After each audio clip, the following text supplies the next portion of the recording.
Today we have a pre-demolition inspection in Jersey City.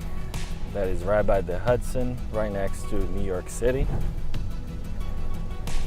We'll be fortunate enough to work with a lot of developers in that area, converting older buildings into new, modern or new structures. And we're going to take a little ride of 20 minutes in the Asbestos mobile so we can reach our destination. The rush hour is already gone, and first thing I feel is kind of a freedom. You're not in a squishy office, shoulder to shoulder with other people, and you get to drive around different locations and see different people. This specific inspection is a pre-demolition inspection, so they are not renovating. They are demolishing a building completely and rejuvenating by erecting a more modernized building. How many jobs can you do in a day? I think if you work hard, put your mind into it, but physically, you can do between 3 to 9 jobs a day. Of course, you got to do a little bit of extra hours. My record is 13 in one day, and I'm still trying to break that record. I was close last week with 11, but 13 is my golden number so far. So there is a long list of materials we're going to be looking into.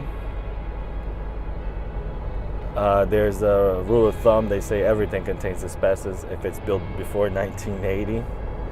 But we're looking, there are 3 sets of categorized, which is your TSI, thermal insulation systems, surfacing materials, and also we have miscellaneous. Of course, TSI will be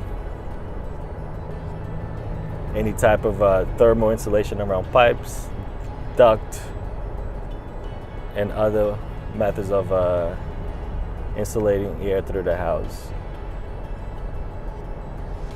A miscellaneous would be something like window caulking, ceiling tiles. Those are some type of miscellaneous materials. In this particular inspection, the hardest part is that these buildings are rented out by multiple people. So sometimes even each room are rented by multiple people. Therefore, we have different types of material throughout the entire building. We can collect up to 5-6 types of floor tiles in one floor, because every room will have different flooring material. And these buildings are older, and they have construction build over construction. So you really have to be careful not to miss any material, because you're the solo expert in this field, and we are dealing with hazardous material. Every building that's going to be demolished in the state, and I'm pretty sure in all other states, have to be remediated from asbestos. And that is where we also help the client. We can recommend someone, and we guide the client throughout the whole entire process. Good morning, Iris Environmental Laboratories. This is Marlene. How can I help you? Hey Marlene, it's Rick. How are you today? Good. How are you? I'm doing well. I'm here at the Jersey City location. I noticed that there is 2 addresses, which is 238 and 238 and a half. Which one is the building that we are going to? You're going to be doing both, 238 and 238 and a half. They're together. And from what I remember our conversation, the building is open, right? Yes, sir. All right. Thank you very much. If I have any problems, I'll give you a call. Have a good day. You too. Bye-bye. Take care. Bye. We have arrived at our destination, and beforehand, I have conducted a thorough inspection for asbestos. I was wearing my protective gear. I was wearing my Tyvek suit, my gloves, my goggles. And today, I just want to show you guys how to correctly collect asbestos samples. Let's go. So right now we're in the basement, and as you see, I have to crouch down, some of the difficulties that we encounter on a daily basis. And I like to start my inspection by doing a full walkthrough of the property so I can know my bearings, where I'm going, what I'm dealing with. We're also going to look for any animals or people that break in. So there are many things you gotta see and understand about the house before you even start. You have to know where you are, and you have to cut all the danger elements out of this inspection. I like to start my inspection by going down to the basement and working my way up. I start by looking for any pipe insulation, any duct insulation, and then I look for flooring materials. I look at a foundation waterproofing, and then I work my way up to the ceiling. And then I like to separate the inspection in smaller inspections. So I isolate a room and conduct a full inspection in that room, and then I move on to the next phase, which will be another room. So we're going to isolate the basement and conduct our full inspection in the basement before we move on to our next area. I also want to point out to you guys, I'm going to turn on my flashlight here. As we see here, we have a little bit of pipe insulation behind here me. We have a old school packing, fitting insulation. Back in the day, these used to be sold by the pound at your local store, your local hardware store.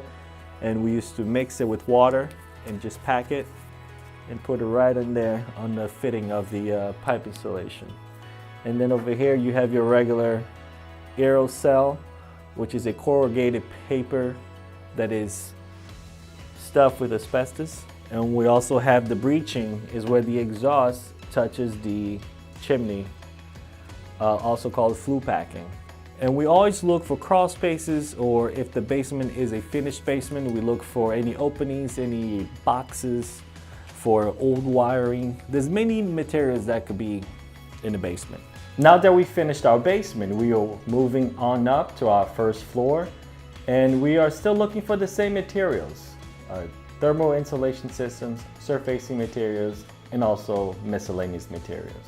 Right over here you can see we took a sample, and right now, right after we collect our sample, we're going to patch our area just in case that there is any asbestos and anyone that comes in the building, it is safe. Sometimes during pre-demo inspections, you find interesting things.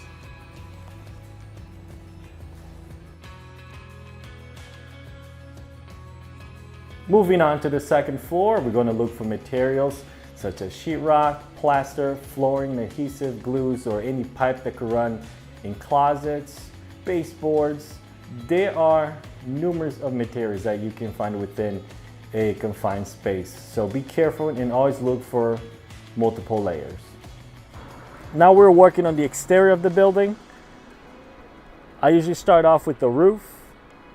I begin my way down to the siding and the window caulk. Like I said, always be careful with layers. As we see, we have a metal siding here, but there are many materials we can find under here. Transite cement board, vapor barriers, fireproofing, or just regular roofing shingles. It turned out to be only building 238, and we have finalized our inspection. We are going to go ahead and submit those samples to the laboratory. And once we have results, we will go ahead and prep a final report. It roughly took me about 1 hour to finish that job. And the value of that job should roughly be between $1,200 to $1,500. And let's go drop these samples off.